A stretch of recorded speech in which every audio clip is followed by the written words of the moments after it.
So just as an introduction, this is Ruthless and Registered. My name is Nick, and I'll be tackling voter suppression.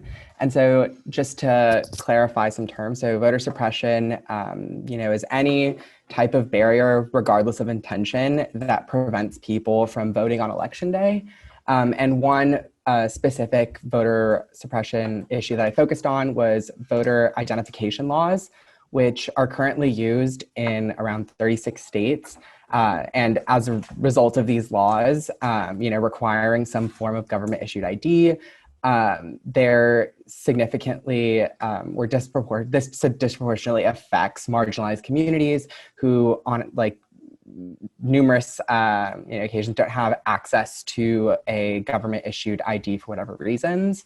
And so this disenfranchises around 20 million Americans overall.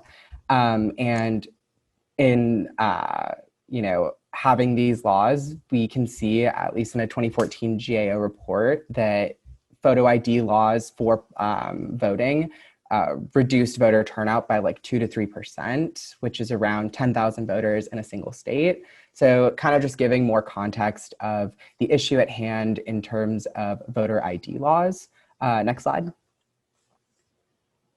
And so a way in which we can combat voter suppression law is to first understand, which states have voter ID, voter ID laws. And in addition to that, which states have pretty severe or strict voter ID laws. Georgia, Wisconsin, I am so sorry.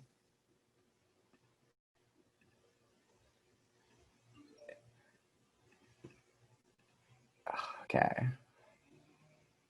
I'm just going to power through that. I'm so sorry. I'm not sure where that noise is coming from. So sorry about that. But yeah, so basically in order to combat these strict photo ID laws, just make sure that you understand if you live in Georgia, Wisconsin, Indiana, Tennessee, Minnesota, Kansas, that you are aware that you need a photo ID in order to vote on election day. In addition to that, if you do not have your ID on election day, if you choose to vote in person, there are still windows that you can in on election day, but have to present your ID within like a certain period after that vote is casted in order for your vote to be legitimate. So that could be anywhere from the end of election day to 2 to 3 days afterwards. So just making sure that you understand that window of time, if you don't have your ID on hand. In addition, you can also support legislation that is attempting to alleviate barriers to voting, such as the Four People's Act. And I provided a link that will be sent out in the chat to just follow up on the Four People's Act and really understand what it's doing, and provide more information on that if you wish to become more involved in, trying to combat voter suppression yourself. So with that being said, I'll hand it over to the next speaker.